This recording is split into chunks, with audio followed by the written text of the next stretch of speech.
Oi, oi, pessoal. Bom dia, boa tarde, boa noite, boa madrugada. Professora Isadora aqui. Sou advogada, mestre em propriedade intelectual, especialista em direito civil e processual civil. E eu tô aqui para explicar para vocês como que a gente faz para dividir os bens no divórcio. Antes de mais nada, eu quero deixar uma coisa clara aqui. É muito importante que a gente conheça alguns conceitos, como por exemplo, o conceito e principalmente as características que vão caracterizar uma união estável. Vocês precisam saber se aquele casal que chegou no escritório de vocês vivia em uma união estável, estavam efetivamente em uma união estável, ou se só era um namoro, por exemplo. Então é muito importante vocês entenderem esses conceitos. Por quê? Porque a união estável gera regime de bens, tá? Como a gente vai ver aqui daqui a pouquinho. Uma outra coisa que vocês devem saber para saber finalmente como dividir os bens no divórcio é o tipo de regime. Tá? Quais são os tipos de regime que existem aqui no Brasil? Por quê? Porque cada um desses regimes nós vamos encontrar bens que são comunicáveis e bens que são incomunicáveis. Então é muito importante saber alguns conceitos, tá? E é isso que a gente vai ver aqui nesse curso de hoje, tá? Então espera só uns 5 segundinhos que eu vou só colocar o slide aqui na tela para a gente começar. E aí, gente, antes de mais nada, antes de tratar da divisão de bens especificamente, a gente tem que falar um pouco sobre o casamento e sobre a união estável. Né? Afinal de contas, o divórcio, a partilha de bens, vai existir em função de uma união anterior. Mas a gente não vai aprofundar muito, tá? Até porque essa não é a temática principal da aula, mas é só para que vocês consigam fundamentar na petição de vocês, no peticionamento de um divórcio. Quero que vocês saibam argumentar e fundamentar de forma correta e também justificar muito dos pedidos, dos possíveis pedidos que vocês vão fazer lá na peça de vocês. Mas bora lá. Gente, o casamento, para quem não sabe, sempre foi um contrato, tá? É um contrato que serve para regular as relações patrimoniais entre os cônjuges. Ele serve para estabelecer regras pessoais de convivência, como, por exemplo, a fidelidade. A fidelidade é uma regra do casamento. Uma outra regra do casamento é a assistência mútua. Tá? Uma outra coisa também que acontece no casamento é a alteração do nosso nome, né? A possibilidade de alteração do nosso nome para incorporar o sobrenome do outro cônjuge. Isso é uma curiosidade, tá, gente? Antes do Código Civil de 2002, somente a mulher poderia fazer essa alteração, tá? Hoje em dia isso mudou. Hoje em dia o homem ele também pode botar o sobrenome da mulher, tá? Meu pai não acreditou em mim quando eu disse, mas depois de muito insistir, mostrar para ele, provar para ele, ele acreditou, tá? Então hoje o homem pode sim colocar o sobrenome da mulher. E uma outra curiosidade é que existe uma lei lá em 1962, a 4.121, que era o Estatuto da Mulher Casada. Nesse estatuto dizia que a mulher era obrigada a incorporar o seu sobrenome, o sobrenome do marido. Isso aí era uma tradição que vinha do direito canônico, tá, gente? Hoje, com a evolução, a gente sabe que a possibilidade de um casamento dar certo é exatamente quando os cônjuges eles preservam as suas individualidades. Tá? Então, se eles não quiserem, eles não são obrigados a misturar sua identidade. E isso acontece muitas vezes, tá? Vocês vão ver durante um processo de divórcio, muitas mulheres que vão querer manter o sobrenome, muitos homens que vão querer manter o sobrenome da esposa, né, quando eles colocam, porque eles já são conhecidos na sociedade ali por aquele sobrenome, então eles optam por permanecer, mas eles optam também por retirar esse sobrenome. Mas vamos lá. Com o casamento, os cônjuges, como eu disse, eles vão assumir uma série de direitos e deveres, que são esses que estão listados no 1566, tá? E eu só queria fazer um adendo ao inciso 3, que essa assistência mútua, essa mútua assistência que está nesse inciso 3, gente, vai muito além do sustento, tá? Vai muito além de uma pensão alimentícia no caso de uma dissolução do casamento, da união. Essa mútua assistência também significa atenção, significa amparo, significa afeto, cuidado com o outro. E o descumprimento desses deveres pode sim causar uma reparação civil. Inclusive, é o descumprimento desses deveres que muitas vezes colocam fim aos relacionamentos, tá bom? Os outros eu não vou entrar em detalhes, porque já é uma outra temática. A gente vai passar aqui para a temática da união estável, tá, gente? Eu trouxe um conceito para vocês que está aí na tela que diz o seguinte: a união estável quando duas pessoas se unem de forma duradoura, contínua e com convivência pública, com o objetivo de constituir família. Para a lei, gente, essas pessoas que vivem em união estável vão ser chamadas de companheiros ou de conviventes. E a união estável, ela pode ou não ter documento, tá, gente? Pode ter ou não uma formalidade para existir. Algumas pessoas vão no cartório reconhecer a união estável e outras pessoas optam por não ir. E não tem problema, porque não é obrigatório. Uma coisa importante para vocês saberem é que hoje a jurisprudência ela equipara companheiros a cônjuge para todos os efeitos, tá? Então, qualquer texto de lei, seja lá qual for essa lei, que você ler cônjuge, você também deve ler companheiros, tá? Inclusive, a gente teve uma última alteração em 2017, né? Que foi até tema do meu trabalho de conclusão de curso, que era sobre a inconstitucionalidade de um artigo do Código Civil que tratava de forma diferenciada cônjuges e companheiros na hora da herança. Né? Depois de muita discussão, o STF decidiu que os companheiros eles também eram meios. O que é meio, Isadora? Meu Deus! Fica aí, calma, vocês já vão entender. Mas o que importa vocês saberem agora, nesse momento, é que companheiros e cônjuges estão equiparados, beleza? Tudo que cabe ao cônjuge caberá também ao companheiro. Mas bora lá ler o artigo 1725. Vai dizer o seguinte para a gente. Na união estável, salvo o contrato escrito entre os companheiros, aplica-se às relações patrimoniais, no que couber, o regime da comunhão parcial de bens. Então, o que esse artigo está dizendo para a gente? Olha, se por acaso esses companheiros não tiverem ido ao cartório para fazer ali o reconhecimento da união estável, caso não haja um contrato escrito acerca da escolha do regime de bens que aquele casal que optou viver, o que vai valer é o regime da comunhão parcial de bens, tá bom? Uma coisa muito comum de acontecer é a não ida do casal ao cartório reconhecer a união estável. Tá? É só no final da relação, vocês vão ver muito isso na prática. É só quando eles estão lá querendo se separar, só no final da relação é que eles vão se atentar para isso. Só que aí não é mais no cartório que eles vão, né? Quando tem o fim da relação, é que a gente vai encontrar ali a famosa ação de reconhecimento de união estável. Só que aí junto com essa ação vem os brindes, né? Vem o reconhecimento de união estável, cumulado com uma dissolução, né? Então, você reconhece para dissolver, porque como você vai dissolver algo que não está reconhecido? Então, você entra com ação judicial de reconhecimento, cumulado com dissolução de união estável, cumulado com partilha de bens. E se tiver filho, pensão alimentícia também, tá? Pensão alimentícia para criança também. Então, vocês vão ver muito isso na prática. Há casais que nunca declararam, nunca reconheceram a união estável e cartório, na hora querem separar. Se eles querem separar e dividir bens, você deve entrar com uma ação para reconhecer, ao mesmo tempo que vai... Meu Deus do céu, esqueci a palavra. Reconhecer e vai dissolver. Fala, meu Deus. Reconhecer, dissolver e aí sim pedir pela partilha de bens, tá bom? Então, é muito importante que vocês saibam quando há e quando não há uma união estável ali. Né? Quando o casal vem conversar com vocês, vocês têm que entender, será que era um namoro, será que é uma união estável mesmo, para que você entre com a ação de forma correta. Tá, Isadora, meu Deus, como é que eu faço isso? Calma, muito simples. A gente vai ler o 1723 que está na tela para a gente e a gente vai conseguir analisar e identificar se aquele casal é o que estamos atendendo, né? Eles estavam ou não vivendo aí nessa união estável.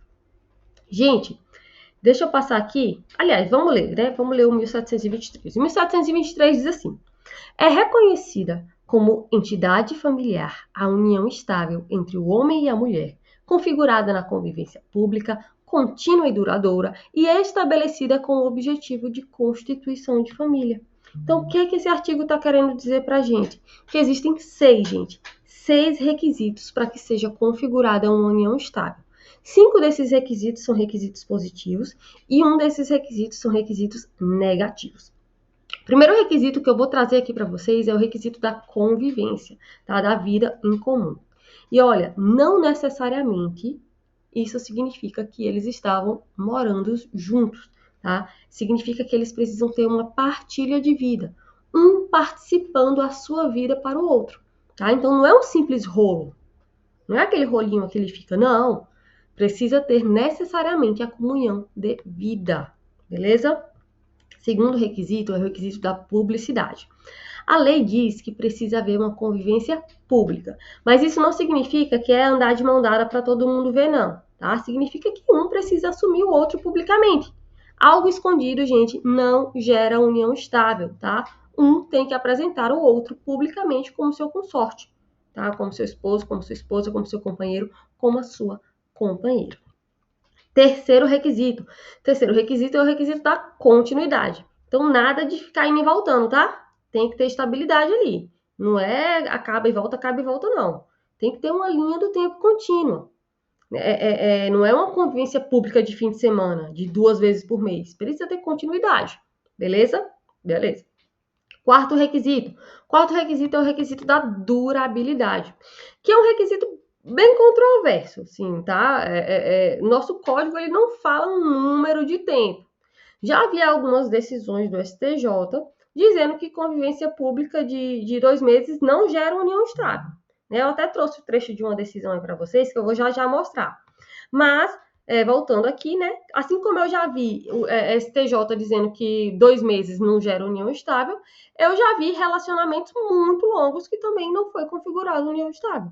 Então, é muito relativo que se prova, é muito subjetiva a prova da união estável. É muito difícil também, gente, até trazer uma estatística para vocês, né, de processos do direito de família que reconhecem ou não a união estável para a gente ver a quantidade de tempo. Porque os processos de direito de família a gente sabe que vão tramitar ali em segredo de justiça. Né? Então, geralmente, as decisões que eu tenho acesso são as que saem informativo, né? São as que saem notícia. É tanto que nem o número do processo eu consigo. Eu até trouxe aqui, ó, deixa eu mostrar para vocês, o trecho de uma decisão que fala assim, ó. O relacionamento do casal teve um tempo muito exíguo de duração.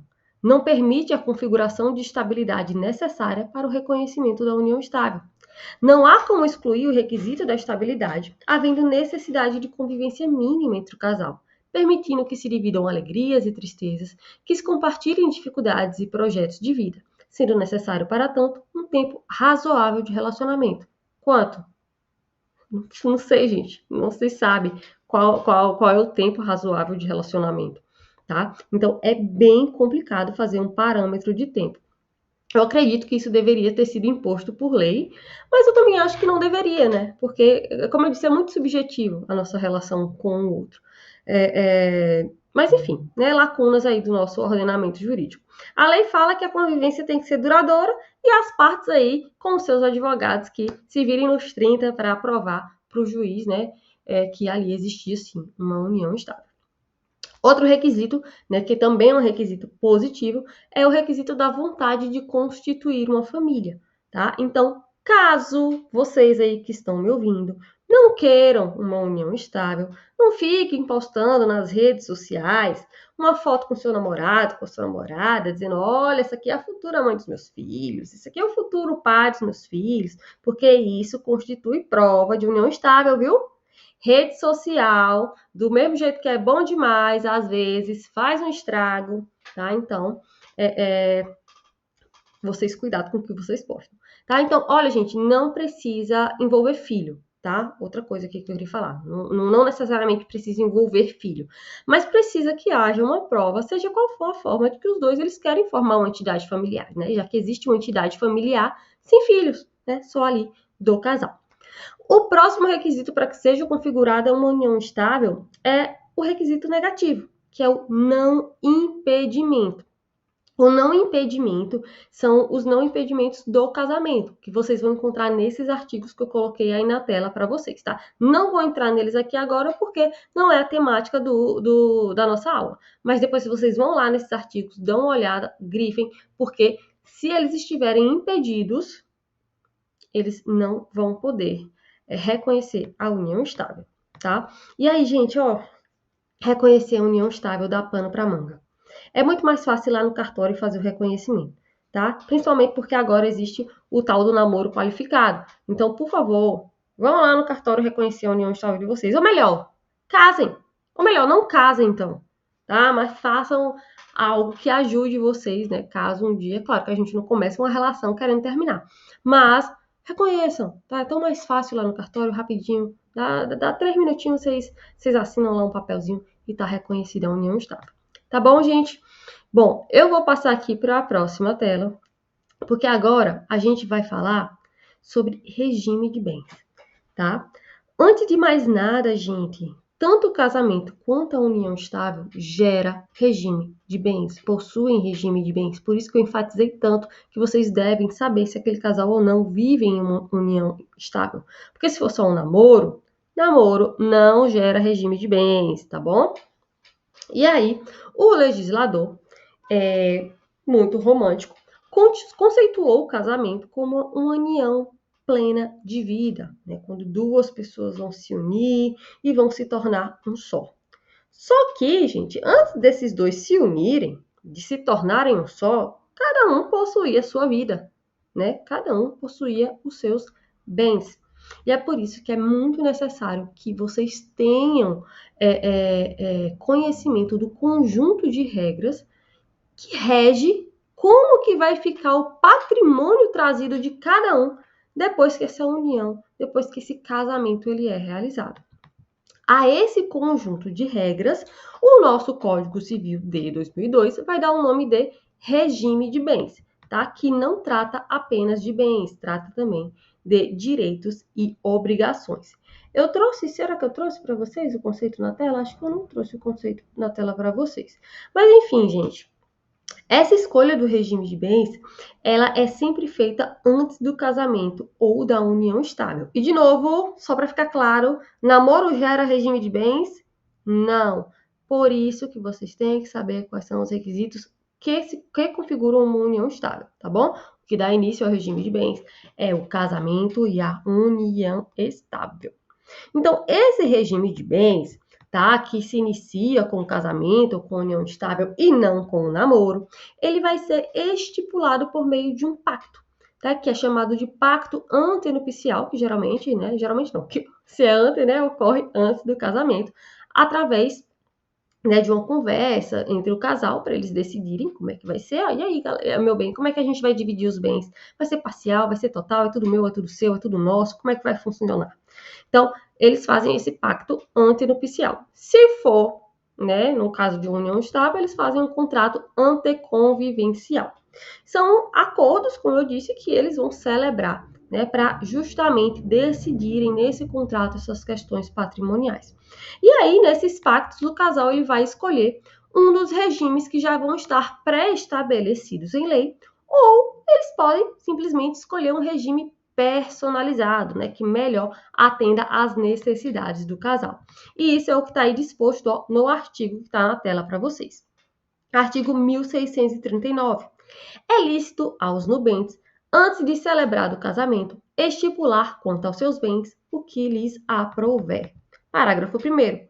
O regime de bens entre os cônjuges começa a vigorar desde a data do casamento. Parágrafo 2º. É admissível a alteração do regime de bens mediante a autorização judicial em pedido motivado de ambos os cônjuges, apurada a procedência das razões invocadas e ressalvado os direitos de terceiros. Informação importante. Se por acaso o casal resolver não fazer esse pacto antenupcial, pacto anticonvivencial, se eles não fizerem esse pacto, eles não escolheram qual é o regime legal supletivo que vai ser aplicado àquele casal é o da comunhão parcial de bens, tá? Então, se não escolherem o regime antes, o regime que será aplicado será o regime da comunhão parcial de bens. E uma outra informação importante que está no nosso Código Civil aí, que está na tela para vocês, é que ele quebrou simplesmente o princípio da imutabilidade, né? A imutabilidade do regime de bens. Então, isso significa que os cônjuges eles podem alterar o regime durante a constância do casamento, tá? Só que essa mudança, como está aí no parágrafo 2º, tem que ser feita de forma consensual e tem que ser homologada judicialmente. Beleza? Beleza. E aí, obviamente, tá? Como é feita depois do casamento já celebrado, esse novo contrato vai ser chamado de pacto pós-nupcial. Eu vou dar uma pausa aqui para vocês tomarem uma água, que eu estou esperando vocês no próximo vídeo para a gente dar continuidade, tá bom? Então, espero vocês.